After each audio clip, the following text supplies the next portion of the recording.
and welcome to another Cygnus Destroyer Top 10. Do you know what time it is? That's right, it's Halloween. And do you know what I think of when it's Halloween? Kids games, of course. So on this fine occasion, we're gonna count down 10 of the kiddiest out there. Isn't that gonna be fun? I'm so excited, and I know you are too. So let's kick off the list with something special.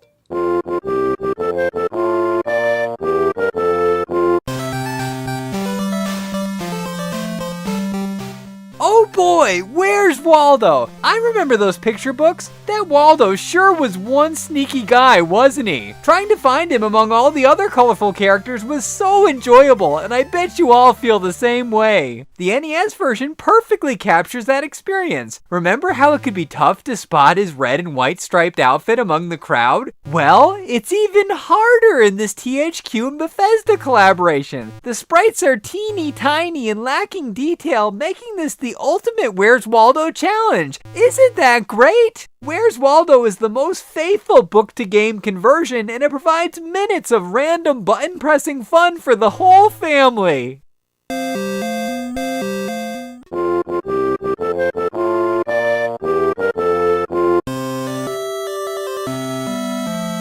Color a dinosaur is the best idea since macaroni and cheese. Just look at those dinos, they're so cute. We can make them orange or green and even glow in the dark. Isn't that amazing? I heart purple dinosaurs and you heart purple dinosaurs, so let's thank Virgin for giving us this gift. It's so pretty. Oh, that reminds me, I know another purple dinosaur that we all love.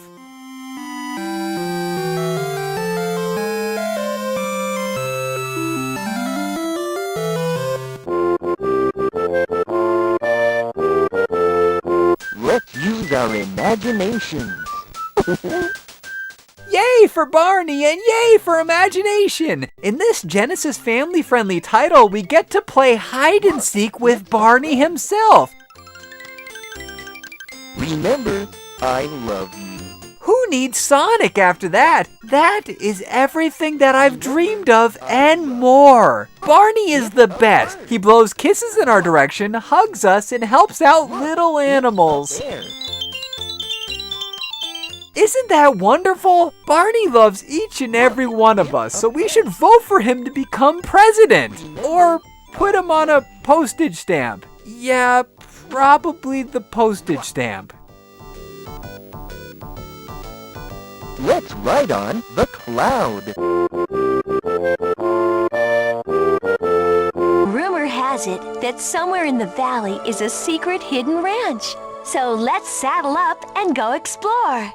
From Barney to Barbie, Race and Ride is perfect for younger girl gamers. It allows us to choose and name a horse, then take it for a ride through mountains, beaches, and other settings. Along the way, we meet adorable bunnies and gophers.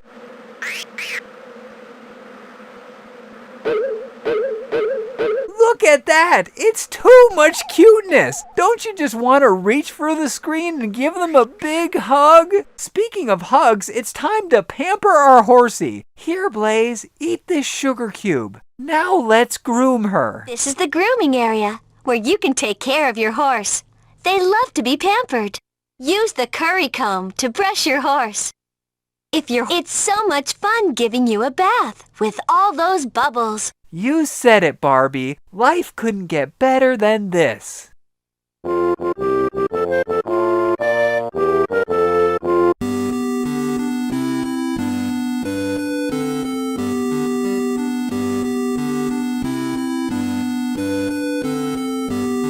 I think all of us remember Fisher-Price from when we were kids, but if not, this NES release will improve our memories. There are a number of paired items on the screen, and we have to match them all to reveal a surprise picture underneath. We can play by ourselves, against a friend, or the computer, though I'd stay away from the computer since it's a stinky cheater. Stupid Electro, go back to bothering Peter Parker and leave me alone. Anyway, where was I? I'm drawing a blank.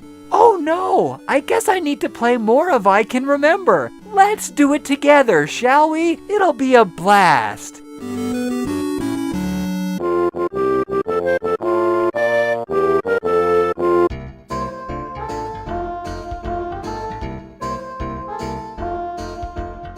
It's that moment you've all been waiting for. We're finally gonna take a trip to Sesame Street with Elmo's Letter Adventure and Elmo's Number Journey for the Nintendo 64. We assist the Red Muppet with picking up letters and numbers on land, under the sea, and on pogo sticks. As we do so, we meet up with old friends such as Big Bird, Ernie, and the Count, who sound exactly like they did on the show. The letter O. It's fun. You love numbers, don't you, Count? Come along to my castle, and we shall do some serious counting. Welcome to the Aqua Chute. See if you can find the letter T. It sure hits the nostalgia button, doesn't it? We clearly don't need to be told how to get to Sesame Street. It's right here in these cartridges. You did a terrific job finding the missing letters.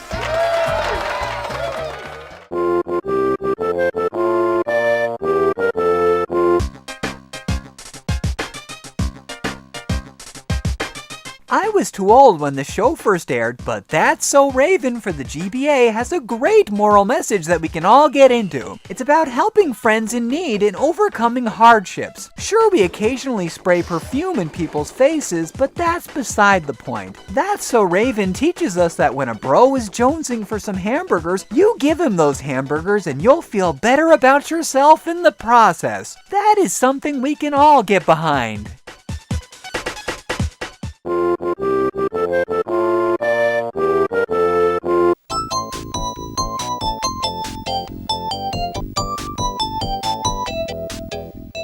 Barbie's back, only this time she's ditched the horse in favor of a pink convertible. Like Race and Ride, this is targeted towards girls, but there are some lessons to gain from it. It teaches us how to properly walk down a runway. It teaches us that Barbie can really pull off winter wear, and most importantly of all, it shows us that the Genesis brought the funk and it brought it well.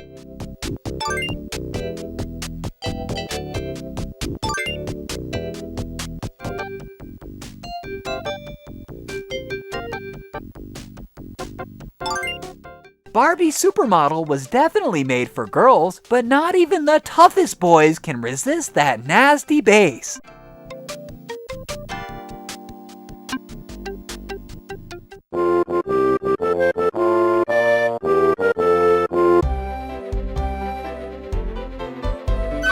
Ah, The Land Before Time. The series began in the late 80s, and there have been countless direct-to-video sequels in the years that followed. This PS1 licensed tie-in came out 12 years after the original film and stars Littlefoot, Dougie, and the gang. Unlike the rest of the entries on this list, Return to the Great Valley is an action-adventure, but it does drop a huge knowledge bomb on us. The reason that the dinosaurs became extinct. Apparently, it wasn't from a comet or the resulting ice age. No, the dinosaurs were killed off because they failed at platforming.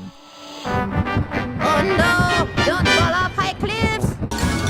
Right geyser! Uh-oh, you fell in tar! Be careful!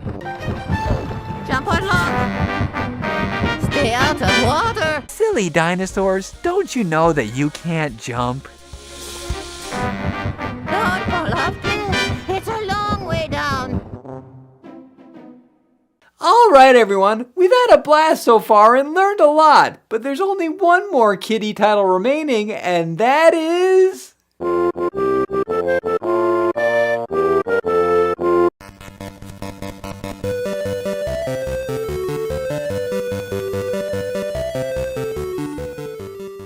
We return to Sesame Street with the good old NES. ABC and 1-2-3 was a compilation of 2 Sesame Street releases that were produced by High-Tech Expressions and Rare. I knew this was going to be special right from the karaoke bouncing ball effect on the theme song.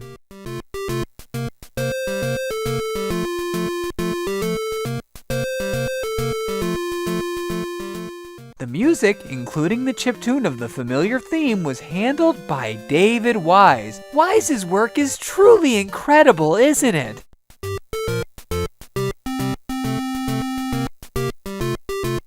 The gameplay involves fairly standard matching of numbers, letters, and shapes, but it's made better because it's Sesame Street. Plus, there's dancing, and I love dancing. Come on, everyone, let's dance!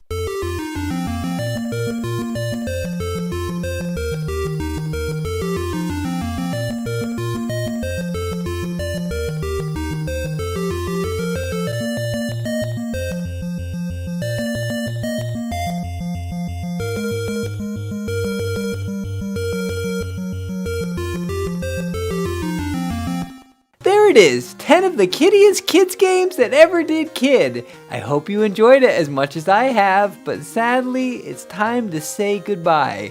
Be sure to come back for next week's Cygnus review, but until then, this is Matt, signing out and wishing you a happy Halloween. Bye-bye, my friends. Thanks for watching. Thanks for watching, everyone. Sorry about being very silly there. This was an idea that I had for a while now. Hope it didn't get too silly for you and all being a little out of normal format, but I had fun making it, so I hope you had fun watching it, hopefully. Yeah, so just me being silly, this is kind of like, I love Halloween, but I want to make it kind of like the least expected thing you'd see on Halloween. But anyway, we're back to business as normal with me and my videos next week with a Cygnus one. So, a really cool Cygnus one I got planned, so check that out. But anyway, until then, you can check these videos out on the screen right now. On the upper left-hand corner, that's last week's video that I did for the 30th anniversary of the NES. I took a look at the 17 launch titles. So yeah, that was, I couldn't think of a more perfect way to celebrate that occasion. More fitting, more perfect, so I had a blast making that. It was, very proud of that video, so I think you'll like it, so click that upper left-hand box to check that out. On the upper right-hand corner, this is the last two, actually. I'm making up for the lack of, like, the more appropriate feeling videos for Halloween, because this is definitely not Halloween appropriate. This is, kiddie fair, but to make up for that, how about some actual Halloween appropriate videos? Now, on the upper right-hand corner, that's actually the video that I did for Halloween last year, which was LJ and Defender on A Nightmare on Elm Street. It was a pretty cool video. I got to dress up as Freddy Krueger and just be a goof, so check that out. And on the bottom left-hand corner, that is the Cygnus Story review of Monster in My Pocket. That's one of my favorite videos. It's a great game, and I had a lot of fun making that video, dressing up as the nerd. Good time, so check that out. And as always, for anybody who's new to the channel, if you like what you saw, well, I should say that this is not the norm for me. This is me being very silly, but if you like me and you like what you saw, but you'll watch those videos that I had there, and that'll give you more feel what I normally do. And if you like that, click that red box right there before you do that, or after you do whatever. Click that red box right there, and that'll subscribe you to the channel and be able to keep up to date with all my current content. So like I said before, come back next week for another Cygnus Story review, a less silly Cygnus Story review, more serious. I'm always a goof, I'm always a dork, but less silly than this one. So come back next week for that, but until then, I will talk to you guys later. Bye-bye!